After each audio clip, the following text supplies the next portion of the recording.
Good morning students, आपका एक बार फिर से इंद्र मोहन चौहान मेमोरियल पॉलिटेक्निक के यूट्यूब चैनल पर आपका स्वागत है। बच्चों, आज हमारी यह थर्ड क्लास है मशीन सेकंड की, जो कि इलेक्ट्रिकल फिफ्थ सेमेस्टर वाले बच्चों को पढ़ाया जाता है। मैं यहाँ पर लिख दूँ कि जो हमारे इलेक्ट्रिकल इंजीनियरिंग फिफ्थ सेमेस्टर के जो बच्चे होती हैं, ये आज का लेक्चर नंबर 3 है और हम लोग पढ़ क्या रहे हैं, मशीन सेकंड। जो सिलेबस में उनके मशीन सेकंड दिया गया है ये हम लोग पढ़ रहे हैं। और आज हम लोग देखेंगे working principle of 3 phase induction motor. इसके पहले 2 क्लास में मैंने आपको मोटर के पार्ट्स और उसके जो इंटरनल भाग होते हैं उनके बारे में आपको बताया था। आज हम लोग वर्किंग माने एक 3 फेज इंडक्शन मोटर कैसे वर्क करती है, स्टार्ट कैसे होती है, इसके बारे में हम लोग सीखेंगे। तो सबसे पहले आपको मैं दिखाना चाहूँगा कि जो हमारे पास 3 फेज इंडक्शन मोटर होती हैं कुछ इस तरह से हम लोगों ने पढ़ा था कि हमारे देखिए एक कंप्लीट जो होते हैं, जो इंडक्शन मोटर होते हैं उसके जितने पार्ट्स होते हैं वो मैंने आपको समझाया था। ये इसका स्टेटर है। यहाँ पर अगर आप देखेंगे तो ये हमारा क्या है, स्टेटर है। स्टेटर का काम क्या होता है मैं आपको बताया था। स्टेटर में क्या होते हैं, स्टेटर कोर होता है जिसमें 3 फेज क्या होती है, आपकी वाइंडिंग होती है। उसके बाद हमारा रोटर होता है। यहाँ पर देखिए रोटर हमारे पास क्या है, रोटर आयरन कोर में क्या होती है, रोटर आयरन कोर है और इसमें क्या होती है, रोटर में वाइंडिंग होती है। कॉपर या एल्युमिनियम के हम लोग क्या करते हैं, बार डालते हैं, तो उसी को हम लोग क्या कहते हैं, वाइंडिंग करते हैं। तो ये एक तरह की वाइंडिंग है। और दूसरी तरह की वाइंडिंग क्या होती है, ये देखिए स्टेटर में जो हम लोग जैसे 3 फेज की वाइंडिंग करते हैं उसी तरह से हम लोग रोटर में भी क्या करते हैं, 3 फेज की वाइंडिंग करते हैं सेम पोल के लिए। तो वो हमारे दूसरे तरह का हमारा रोटर हो जाता है जिसको हम लोग फेज वाउंड रोटर या स्लिप रिंग रोटर कहते हैं। बाकी यह एंड बेल या एंड प्लेट है, यहाँ पर दोनों तरह से इसको ढकने का काम करती हैं जिसमें हमारा रोटर शाफ्ट लग जाता है। बाकी यह इसके बाद कूलिंग फैन लगा होता है। यह हमारे पास क्या है, फैन है, यह हमारा फैन है। और यहाँ पर टर्मिनल बॉक्स है। ये चीज़ें मैंने आपको पहले ही बता दिया था। तो ये मोटर एक्चुअली में वर्क कैसे करती है आज हमको सीखना है। तो वर्क कैसे करती है हमारा आज का टॉपिक है। तो आइए हम लोग देखते हैं। ये देखिए, यह हमारा पहला पेज है और इसमें एक 3 फेज इंडक्शन मोटर का डायग्राम दिखाया गया है। इसमें कंप्लीट अगर आप देखेंगे तो ये ऊपर वाला भाग जो दिख रहा है इसको हम लोग क्या कहते हैं, स्टेटर कहते हैं। स्टेटर या फ्रेम, यहाँ पर देखिए आपको लिखा गया होगा स्टेटर या फ्रेम। तो ये ऊपर वाला जो भाग होता है, ये गोला या सर्कल राउंड का जो भाग होता है उसको हम लोग क्या कहते हैं, स्टेटर। यहाँ पर लिखा गया है स्टेटर। यह हमारा क्या है, स्टेटर है। इसी को हम लोग फ्रेम, योक या आस्था आदि नामों से क्या करते हैं, जानते हैं। स्टेटर में ही हमारा क्या होता है, यह लिफ्टिंग हमारे क्या लगे होते हैं, बोल्ट लगे होते हैं इस मोटर को उठाने के लिए। बाकी क्या होता है, स्टेटर के अंदर परिधि की तरफ क्या होते हैं, हमारे स्लॉट्स कटे होते हैं। ये देखिए इनर पेरिफेरी की तरफ हमारे क्या होते हैं, स्टेटर में ही क्या होते हैं, स्लॉट्स कटे होते हैं। अगर आप देखेंगे तो पूरे स्टेटर के अंदरूनी परिधि पर हमारे क्या हैं, स्लॉट्स कटे हैं। और इसी स्लॉट्स में हम लोग क्या करते हैं, वाइंडिंग करते हैं। इसी स्लॉट्स में हम लोग क्या करते हैं, वाइंडिंग करते हैं। तो इसको हम लोग क्या कहते हैं, स्टेटर स्लॉट्स कहते हैं। स्टेटर स्लॉट्स जो होते हैं, जो हमारा स्टेटर कोर होता है, ये जो भाग आपको ऊपर दिख रहा है इसको हम लोग स्टेटर कोर कहते हैं। और इसी में हम लोग क्या करते हैं, 3 फेज की वाइंडिंग करते हैं। यानी 3 फेज स्टेटर वाइंडिंग यहाँ पर आपको लिखा भी गया है कि 3 फेज स्टेटर वाइंडिंग। ये आपको जो दिख रहे हैं ये क्या है, 3 फेज स्टेटर हमारे क्या है, वाइंडिंग है। बाकी ये हमारा टर्मिनल बॉक्स है। ये हमारे क्या है, टर्मिनल बॉक्स है। टर्मिनल बॉक्स पर हम लोग क्या करते हैं, मोटर को सप्लाई देते हैं। बाकी ये हमारे जो रोटर में वाइंडिंग करते हैं, रोटर बार है। ये देखिए ये जो गोल टाइप के आपको संरचना दिख रही है इसी को हम लोग क्या कहते हैं, रोटर बार कहते हैं। तो ये हमारा रोटर बार है।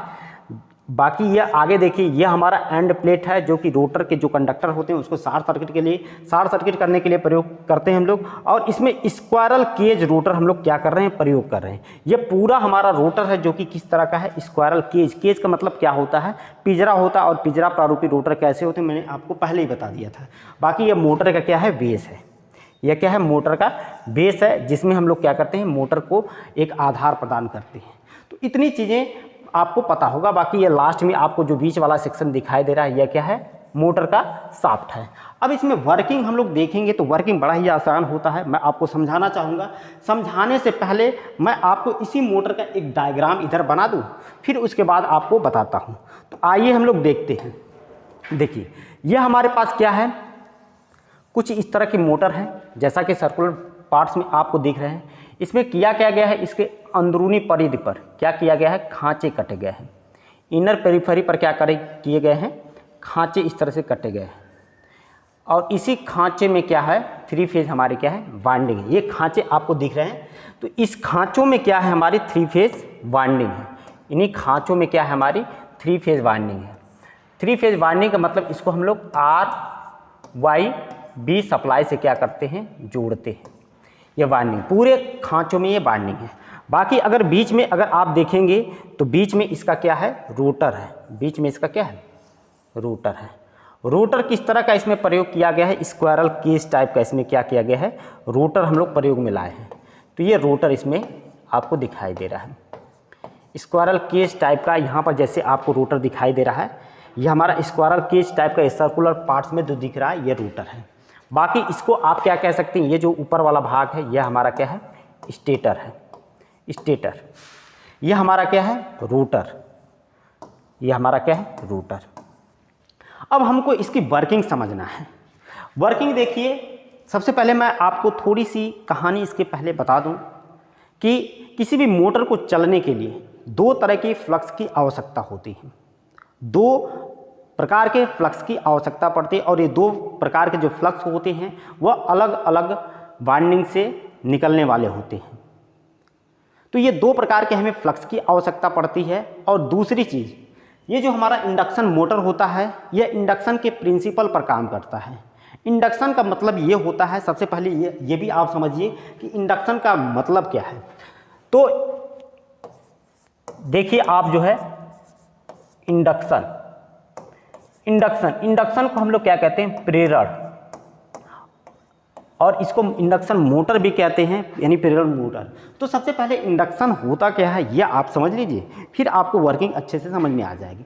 तो इंडक्शन का मतलब ये होता है कि जैसे मैं आपको बताऊं, जैसे ये आप देखिए, अगर यहाँ पर हम लोग कहीं आग जला दें, यहाँ पर क्या कर दें, कोई आग जला दें, यह हमारी क्या है, आग है, आग जल रही है, और इस आग के पास में हम लोग कोई रॉड रख दें, ये कोई रॉड रख दें, तो आप देखेंगे कि यह अगर आग जल रही है तो थोड़ी देर बाद ये रॉड क्या होगा, गर्म होने लगेगा।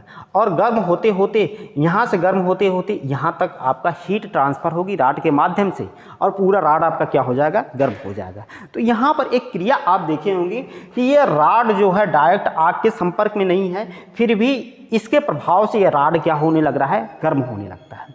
इसी को हम लोग क्या कहते हैं, यह हीटिंग इफेक्ट कहते हैं। तो इसी प्रकार से हम लोग क्या कहते हैं, इंडक्शन भी कहते हैं। यानी इंडक्शन की क्रिया भी सेम इसी प्रकार से होती है कि अगर मान के चलिए कि यहाँ पर कोई कॉइल है, यहाँ पर कोई कॉइल है, इसमें अगर करंट बह रही है, इसमें अगर कोई करंट बह रही है तो इसका बनेगा फ्लक्स। इसका क्या बनेगा, फ्लक्स। यानी इस कॉइल से अगर फ्लक्स निकलेगा, अगर मान के चलिए कि पास में कोई कॉइल रखी गई है, अगर इस कॉइल में हम लोग क्या कर दें, यहाँ पर एक अमीटर लगा दें, तो इस कॉइल के फ्लक्स का प्रभाव अगर इस दूसरे कॉइल पर पड़ रहा है, इस दूसरे कॉइल पर पड़ रहा है, और इसमें कुछ विक्षेप हो रहा है इस अमीटर में, यानी कुछ करंट इसमें पैदा हो रही है, कुछ वोल्टेज पैदा हो रहा है, तो ये प्रक्रिया आपकी क्या होती है, इंडक्शन होती है। पहली बात तो ये प्रक्रिया आपको क्या होती है, इंडक्शन होती है। और दूसरी चीज़ आपको क्या समझना है, दूसरी चीज़ ये समझना है कि फ्लक्स का नेचर कैसा कैसा होता है। दूसरी चीज़ आपको ये समझना है, जो हमारे मैग्नेटिक फ्लक्स होता है, जो हमारे मैग्नेटिक फ्लक्स होता है, इसका नेचर क्या होता है, यानी चुंबकीय फ्लक्स, चुंबकीय जो हमारा फ्लक्स होता है इसका नेचर क्या होता है। तो चुंबकीय फ्लक्स के नेचर को समझने के लिए आप समझिए, देखिए सबसे पहले हमारा जो फ्लक्स होता है वह सिंगल फेज सप्लाई से निकलने वाला होता है, 2 फेज सप्लाई से निकलने वाला होता है, और 3 फेज सप्लाई से निकलने वाला है। तो हमारी जो एसी करंट होती है, उसका जो नेचर होता है, उसका जो वेव फॉर्म होती है कुछ इस तरह की होती है। आप अच्छे से समझिएगा इस चीज़ को। इस तरह से। तो अगर ये वेव फॉर्म हमारी करंट की हो सकती है या तो वोल्टेज की हो सकती है। तो ऐसा माना जाता है कि जिस नेचर की हमारी करंट होती है उसी नेचर का हमारा क्या होता है, फ्लक्स पैदा होता है। तो हमारी जो एसी होती है इसको हम लोग क्या कहते हैं, अल्टरनेटिंग करंट कहते हैं। क्या कहते हैं, अल्टरनेटिंग करंट, यानी प्रत्यावर्ती धारा कहते हैं इसको। हिंदी में हम लोग क्या कहते हैं, प्रत्यावर्ती धारा कहते हैं, अल्टरनेटिंग करंट। अब अल्टरनेटिंग करंट हम लोग इसको क्यों कहते हैं, क्योंकि जो एसी करंट होती है उसका जो मैग्नीट्यूड है और उसकी जो दिशा है वो दोनों समय के साथ साथ क्या होती हैं, चेंज होती हैं। यानी जो उसका मैग्नीट्यूड है, मैग्नीट्यूड यानी जो उसका आयाम है और उसकी जो डायरेक्शन है, उसकी जो डायरेक्शन है यानी जो दिशा है, दोनों क्या होती हैं, समय के साथ, दोनों समय के साथ साथ क्या होती हैं, साथ साथ क्या होती हैं, चेंज होती हैं। दोनों समय के साथ साथ क्या होती हैं, बदलती हैं। आप देखिए यहाँ पर इसका नेचर भी, अभी अगर इस पर आप देखिए, अगर इधर आप क्या ले लें, टाइम ले लें, इस पर अगर आप टाइम ले लें और इधर वोल्टेज या करंट ले लें, तो देखिए जीरो समय पर हमारी वोल्टेज या करंट जीरो थी, कुछ समय बढ़ा तो वोल्टेज और करंट का मान इतना हो गया, और कुछ बढ़ा समय तो वोल्टेज या करंट का मान इतना हो गया, और कुछ समय बढ़ा। तो यह हर समय, हर इंस्टेंटेनियस टाइम पर, हर तात्क्षणिक समय पर यह क्या होता है, चेंज होता रहता है। इसलिए इसको हम लोग क्या कहते हैं, अल्टरनेटिंग करंट कहते हैं। तो सिंगल फेज सप्लाई जिस नेचर की होती है उसी तरह का फ्लक्स भी पैदा होता है। तो इसके द्वारा जो हमारा फ्लक्स पैदा होगा वह भी कुछ इसी नेचर का होगा। जो हमारा फ्लक्स पैदा होगा वो भी क्या होगा, कुछ इसी नेचर का। इसी नेचर का मतलब क्या है कि अल्टरनेटिंग नेचर का हमारा क्या होगा, फ्लक्स भी पैदा होगा। अल्टरनेटिंग नेचर का, अल्टरनेटिंग का मतलब कभी इसका मान कम होगा, कभी ज़्यादा होगा, कभी कम होगा, कभी ज़्यादा होगा। तो कम या ज़्यादा यानी जो हमारा ये फ्लक्स पैदा हो रहा है, कभी कम कभी ज़्यादा, कभी कम कभी ज़्यादा। तो जो अल्टरनेटिंग फ्लक्स होता है इसको हम लोग क्या कहेंगे, अल्टरनेटिंग फ्लक्स। क्या कहेंगे, अल्टरनेटिंग फ्लक्स कहेंगे, अल्टरनेटिंग फ्लक्स। अल्टरनेटिंग फ्लक्स को ही या हम लोग क्या कहते हैं, पल्सेटिंग फ्लक्स कहते हैं, पल्सेटिंग फ्लक्स भी कहते हैं। पल्स, पल्स का मतलब जैसे हमारी जो नसें होती हैं वह कभी ज़्यादा कभी कम, कभी ज़्यादा कभी कम ऐसे होती हैं। जैसे आप मेढक देखे होंगे, कभी कूदा कभी ज़मीन पर आ गया, कभी कूदा कभी ज़मीन पर आ गया। तो ये इसको हम लोग क्या कहते हैं, पल्स के नुमा हम लोग समझ सकते हैं। तो उसी तरह से हमारे जो फ्लक्स होता है कभी कम कभी ज़्यादा, कभी कम कभी ज़्यादा, कभी कम कभी ज़्यादा होती रहती हैं, इसलिए इसको हम लोग पल्सेटिंग फ्लक्स भी कहते हैं। तो होता क्या है कि अगर कोई मोटर है उसको घूमने के लिए हमको अल्टरनेटिंग फ्लक्स या पल्सेटिंग फ्लक्स की आवश्यकता नहीं पड़ती है। मोटर को घूमने के लिए रोटेटिंग मैग्नेटिक फ्लक्स की आवश्यकता पड़ती है। तो ये बात आपको मैं बता दूं कि किसी भी मोटर को घूमने के लिए, किसी भी मोटर को घूमने के लिए, घूमने या क्या कह सकते हैं, चलने, घूमने के लिए क्या होना चाहिए, rotating magnetic flux, rotating magnetic हमारे क्या होना चाहिए, फ्लक्स की आवश्यकता पड़ती है, रोटेटिंग मैग्नेटिक फ्लक्स की आवश्यकता पड़ती है। तो रोटेटिंग मैग्नेटिक फ्लक्स को हम लोग क्या कहेंगे, ये जो रोटेटिंग मैग्नेटिक फ्लक्स है इसको क्या कहेंगे, घूर्णी चुंबकीय क्षेत्र कहेंगे। इसको क्या कहेंगे, घूर्णी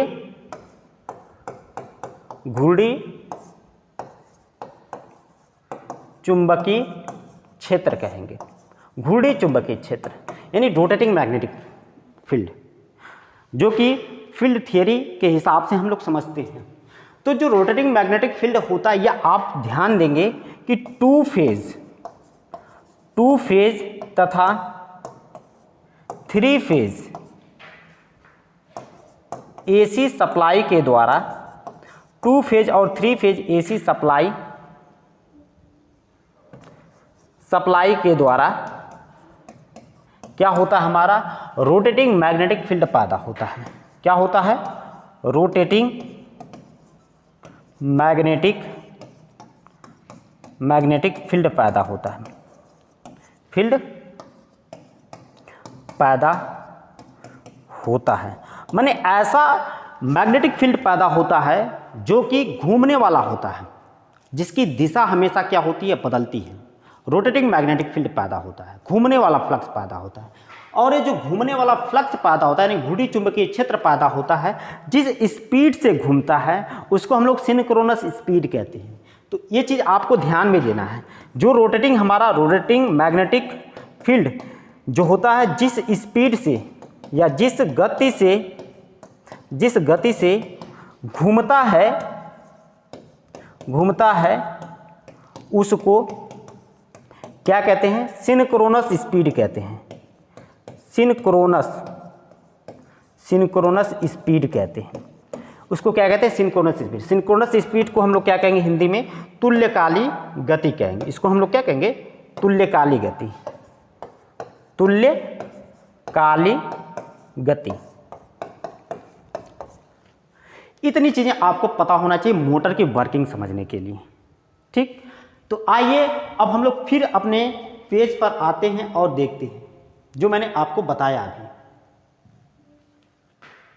ये देखिए यहाँ पर 3 फेज वाइंडिंग है, और 3 फेज वाइंडिंग है तो जब इसको हम लोग 3 फेज एसी सप्लाई से लगाएंगे तो इसके जो 3 फेज वाइंडिंग में हमारी करंट बहेगी, उसकी वजह से हमारा क्या होगा, घूमने वाला फ्लक्स पैदा होगा, यानी रोटेटिंग मैग्नेटिक फील्ड पैदा होती है।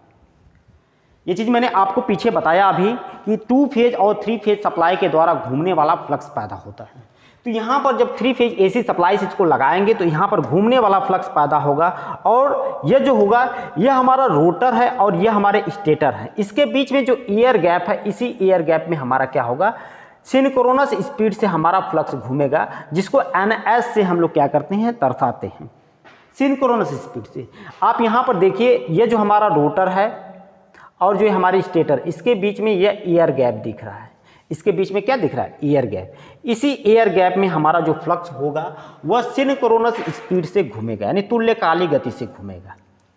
और जब ये घूमेगा तो इलेक्ट्रिकल इंजीनियरिंग में ऐसा माना जाता है, अगर फ्लक्स घूम रहा है तो हमारे पोल घूम रहे हैं। पोल का मतलब जो हमारे नॉर्थ और साउथ पोल होते हैं, जितने पोल के लिए मशीन डिजाइन की जाती है वो भी घूम रहे हैं, क्योंकि अगर पोल घूम रहे हैं तभी हमारा क्या हो रहा है, फ्लक्स घूम रहा है। तो ऐसा हम कहते हैं। तो ये हमारा घूमने वाला फ्लक्स होता है जो रोटर तथा स्टेटर के बीच में क्या होता है, घूमता है। और जब घूमता है और हमारे जो ये रोटर के कंडक्टर हैं, इससे क्या करता है, लिंक करता है, इससे काटता है। रोटर के कंडक्टर मीन्स क्या होता है, आप यहाँ पर देखिए, रोटर के कंडक्टर मीन्स क्या है, ये देखिए,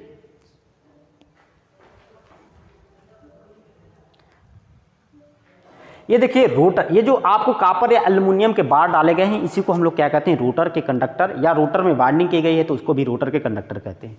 इस रोटर के कंडक्टर से हमारा क्या होता है, जिसको लिखा भी गया रोटर वाइंडिंग, इसी रोटर वाइंडिंग से, रोटर के कंडक्टर से हमारा क्या होगा, फ्लक्स लिंक करता है। फ्लक्स लिंक करने का मतलब ये है, देखिए फ्लक्स लिंक करने का मतलब क्या है कि ये जो हमारा इसमें 3 फेज एसी सप्लाई से लगाएंगे तो यहाँ पर जो फ्लक्स घूमेगा उसकी स्पीड को हम लोग क्या कहेंगे, सिंक्रोनस स्पीड कहेंगे। और जब ये सिंक्रोनस स्पीड से घूमेगा तो जो रोटर के कंडक्टर होंगे, रोटर कंडक्टर से क्या करता है, हमारा फ्लक्स लिंक करेगा। और जब रोटर के कंडक्टर से हमारा फ्लक्स लिंक करेगा तो होता क्या है, रोटर में एक ईएमएफ पैदा होता है। रोटर में क्या होता है, ईएमएफ का मतलब क्या होता है, विद्युत वाहक बल पैदा होता है। इस रोटर के कंडक्टर में हमारा क्या होगा, विद्युत वाहक बल पैदा होता है। और ये जो रोटर कंडक्टर होते हैं, जैसा कि आपको बताया गया कि एंड रिंग के द्वारा क्या होते हैं, दोनों तरीके से शॉर्ट सर्किटेड होते हैं, और शॉर्ट सर्किटेड क्लोज परिपथ होते हैं, जिसके कारण इसमें क्या होती है, करंट भी बहने लगती है। तो जब इसमें करंट बहती है रोटर के कंडक्टर में, इस रोटर के कंडक्टर में जब करंट बहती है तो इसका भी फ्लक्स पैदा होता है। रोटर कंडक्टर का भी क्या होता है, फ्लक्स पैदा होता है। तो यहाँ पर 2 तरह के फिर आपको फ्लक्स मिल जाते हैं, जैसा कि मैंने आपको स्टार्टिंग में ही बताया कि मोटर को घूमने के लिए हमें 2 प्रकार के फ्लक्स की आवश्यकता पड़ती है। तो यहाँ पर रोटर का जो हमारा फ्लक्स पैदा होता है, यह उस कारण का विरोध करता है जिसके कारण क्या होता है, पैदा होता है। यह बात किसने बताई, लेंज का जो नियम है या लेंज साहब ने बताया था कि कोई भी राशि का मतलब वोल्टेज या करंट जिस कारण से पैदा होती है उस कारण का क्या करती है, विरोध करती है। तो यहाँ पर रोटर में जो ईएमएफ पैदा होगा, रोटर में जो हमारे करंट पैदा होगी, वह हमारा जो होगा सप्लाई वोल्टेज यहाँ पर जो हमने लगाया था मोटर में, इसी सप्लाई वोल्टेज के कारण इसमें करंट बही थी और इसके कारण इसमें फ्लक्स पैदा हुआ था और इसका फ्लक्स हमारे रोटर कंडक्टर से लिंक हुआ था और रोटर कंडक्टर में क्या हुआ था ईएमएफ पैदा और करंट पैदा हुई थी। तो रोटर कंडक्टर में जो हमारा ईएमएफ या करंट पैदा होती है जिसके कारण उसका फ्लक्स पैदा होता है, यह क्या करता है, जो हमारा मेन फ्लक्स है जिसको हम लोग क्या कहते हैं सिंक्रोनस स्पीड कहते हैं, सिंक्रोनस स्पीड से घूमने वाला फ्लक्स होता है, उसका विरोध करता है। और विरोध कैसा करता है, जिस स्पीड से हमारा सिंक्रोनस स्पीड से जिस स्पीड से हमारा फ्लक्स घूमता है उससे कम स्पीड से हमारा रोटर भी क्या होता है, उसी दिशा में घूमने लगता है, उसी दिशा में हमारा रोटर भी क्या होने लगता है, सिंक्रोनस स्पीड से कुछ कम स्पीड पर हमारा क्या होता है, रोटर घूमने लगता है। ये तो एक पहला इसका वर्किंग हो गया। पहला वर्किंग मैंने आपको ये बताया, ध्यान से सुनिएगा, कि जब हमारा ये घूमने वाला फ्लक्स रोटर कंडक्टर से लिंक करेगा तो रोटर कंडक्टर में ईएमएफ पैदा होगा जिसके कारण हमारा करंट पैदा होगा और इस कारण इसका फ्लक्स पैदा होगा और ये फ्लक्स क्या करेगा, उस कारण का विरोध करेगा जिसके कारण यह पैदा हुआ है। तो विरोध कैसे करता है, जिस दिशा में हमारा मेन फ्लक्स घूमता है, यानी जिस दिशा में हमारा सिंक्रोनस फ्लक्स घूमता है उसी दिशा में उससे कम स्पीड पर हमारा मोटर घूमने लगती है, स्टार्ट हो जाती है। या ऐसे भी कह सकते हैं कि जो हमारा स्टेटर में जो हमारे फ्लक्स बना और उसमें हमारे जो मैग्नेट बने और जो हमारे रोटर में जो हमारा मैग्नेटिक फील्ड बना उसमें जो मैग्नेट बना, इनके बीच में एक इंटरलॉकिंग हो जाती है जिससे हमारा क्या होता है, हमारा जो रोटर होता है वह घूमने लगता है। ये तो पहला तरीका है। दूसरा तरीका ये होता है कि अगर हमने इसको 3 फेज सप्लाई से लगाया तो इसमें घूमने वाला फ्लक्स पैदा होगा और ये घूमने वाला फ्लक्स क्या करता है, हमारे रोटर कंडक्टर से लिंक करते हैं और रोटर कंडक्टर में ईएमएफ पैदा होता है और उसमें करंट भी पैदा होती है। तो एक नियम ये भी कहता है हम मोटर के लिए कि जब किसी करंट कैरिंग कंडक्टर को मैग्नेटिक फील्ड में रखा जाता है तो उस पर बल लगता है, उस पर फोर्स लगता है, जिसकी वजह से हमारा रोटर कंडक्टर क्या होने लगते हैं, घूमने लगते हैं और पूरा हमारा रोटर क्या होता है, घूमने लगता है। ये भी दूसरा आप तरीका से समझ सकते हैं। जो बल लगता है उसको हम लोग F = BI/L sin थीटा से हम लोग क्या कर सकते हैं, कितना रोटर कंडक्टर पर बल लगा उसको हम लोग ज्ञात कर सकते हैं। यह बी क्या है, यहाँ पर जो फ्लक्स है, मैग्नेटिक फ्लक्स है, उसके घनत्व को बताता है। यह आई क्या है, इस रोटर में जो करंट हमारी बही वह है, और यल क्या है, इस रोटर का जो लेंथ है वह है। तो इस रोटर में हमारी करंट बहती है जिसकी वजह से इस रोटर कंडक्टर पर हमारा बल लगता है, एक फोर्स लगता है जिसकी वजह से रोटर हमारा क्या होता है, घूमने लगता है, मोटर क्या हो जाती है, स्टार्ट हो जाती है। तो इस प्रकार से जो हमारे 3 फेज इंडक्शन मोटर होती है वह सेल्फ स्टार्ट होती हैं। इसको स्टार्ट करने के लिए किसी बाहरी सोर्स की आवश्यकता नहीं पड़ती है। तो ये हमारा आज का पहला टॉपिक था। आप यहाँ पर देख भी सकते हैं जो मैंने आपको अभी समझाया। ये हमने आपको इंडक्शन की क्रिया के बारे में बताया। ये हमने हमारा जो नेचर होता है सिंगल फेज एसी सप्लाई का उसके बारे में बताया। वहीं पर अगर हम लोग 2 फेज की सप्लाई की बात करें तो 2 फेज सप्लाई के द्वारा हमारा जो फ्लक्स बनेगा कुछ इस तरह से इस नेचर का बन सकता है 2 फेज के द्वारा। अगर हम लोग 3 फेज की बात करें तो 3 फेज के द्वारा अगर आप देखेंगे तो कुछ 3 फेज का हमारा कुछ इस तरह का बन सकता है। तो 2 फेज और 3 फेज सप्लाई के द्वारा हमारा घूमने वाला फ्लक्स पैदा होता है जो कि एक मोटर को घूमने के लिए ज़रूरी होता है। ये हमने आपको यहाँ पर बताया। फिर अगली बात ये हमने बताया कि किसी भी मोटर को घूमने के लिए हमें क्या चाहिए, रोटेटिंग मैग्नेटिक फील्ड की आवश्यकता पड़ती है जो कि 2 फेज और 3 फेज सप्लाई के द्वारा हमारा क्या होता है, पैदा होता है। आगे यह देखिए वही चीज़ मैंने आपको बता दिया कि हमारा क्या है, स्टेटर का जो फ्लक्स है, जो स्टेटर से निकलने वाला फ्लक्स होता है जो कि सिंक्रोनस स्पीड से घूमता है, जिसको NS से हम लोग क्या लिखते हैं, NS से क्या करते हैं, प्रदर्शित करते हैं। और जो रोटर होता है, रोटर की जो स्पीड है वह N RPM से घूमता है। ये जो रोटर हमारा, ये जो रोटर आपको दिख रहा है, तो रोटर है, तो रोटर घूम रहा है तो उसकी जो RPM है उसको N से दिखाया गया है। तो जिस दिशा में हमारा सिंक्रोनस स्पीड से घूमने वाला फ्लक्स घूमता है उसी दिशा में हमारा रोटर भी, देखिए रोटर के घूमने की भी डायरेक्शन वही दिशा है, उसी दिशा में हमारा क्या होता है, रोटर घूमने लगता है। आगे यह हमने आपको बता ही दिया, इसके पहले दूसरी क्लास में इसके बारे में ही हमने चर्चा किया था। तो अगर यह वीडियो अगर आपको अच्छा लगे तो वीडियो को अपने दोस्तों में शेयर कर दीजिएगा, चैनल को लाइक और सब्सक्राइब कर दीजिएगा। अगर वीडियो में कोई कमी हो तो अपना सुझाव आप ज़रूर बताइएगा, हम आपके सुझाव का इंतज़ार करेंगे। वीडियो देखने के लिए आपका बहुत बहुत धन्यवाद। Thank you.